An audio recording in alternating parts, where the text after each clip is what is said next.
पंचायत समितीच्या निवडणुकीमध्ये वंचित बहुजन आघाडीने अध्यक्षासाठी आणि नगरसेवकांसाठी उमेदवार उभे केलेले आहेत। मी या सर्व उमेदवारांचा दाद देतो की एका बाजूला पैशाचा महापूर असताना त्यांनी वंचितांच्या बाजूने, फुले शाहू आंबेडकरी विचाराच्या बाजूने लढण्याचा मानस केलाय आणि ते लढताय।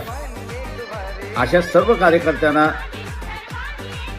आपण सगळ्यांनी साथ दिली पाहिजे। विशेष करून जे वंचित आहेत, जे स्वतःला डॉक्टर बाबासाहेब आंबेडकरांचे असणारे वारस म्हणतात, फुले शाहू आंबेडकरी विचाराचे वारस म्हणतात, या सगळ्यांनी या उमेदवारांना मदत केली पाहिजे। या सर्व उमेदवारांची निशाणी ही गॅस सिलेंडर आहे। मग तो अध्यक्षाला असेल किंवा नगरसेवकाला असेल, तेव्हा गॅस सिलेंडर समोरचं बटन दाबून